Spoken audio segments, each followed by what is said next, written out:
first video of our series called Walking the Labyrinth. The labyrinth is an ancient walking path found across many cultures. I'd like to introduce you to that labyrinth so that you may experience and perhaps find a place for it on your spiritual journey. Now, although they are usually synonyms, I'd like to start by distinguishing between a labyrinth and a maze. To most Christians who walk the labyrinth regularly, they are not the same thing. A maze is a path that is meant to trick you and get you lost. It twists and turns and is full of options to turn left or right, many dead ends, and the possibility of walking in circles.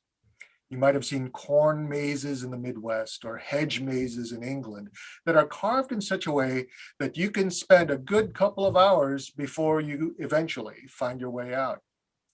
There's also the mythological maze that was built by King Minos of Crete to hold the half-man, half-bull Minotaur.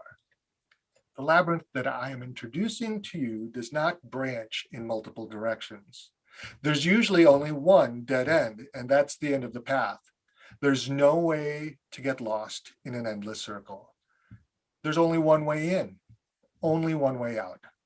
Most labyrinths will twist and turn and take you to that central point where you reach the end of the path. And once you reach the end, you turn around and you walk the same way you came in. There are depictions of labyrinths in cultures all over the world, including among Native Americans. I personally have walked on labyrinths made out of stone and marble, canvas, wood, and even grass. In addition to all these materials, there are different labyrinth patterns found throughout history. The most popular one that you might see in churches across the world is based on the labyrinth built into the floor of the nave at the cathedral in Chartres, France.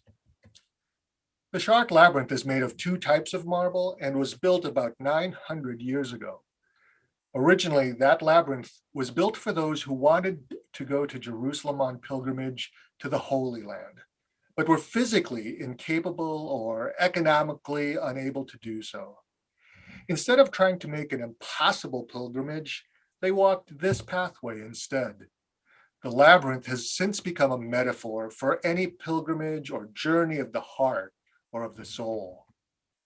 The Shark Labyrinth might be the most popular pattern to walk, but it's not the first Christian labyrinth. Labyrinths among Christians have been around since the time of Constantinople.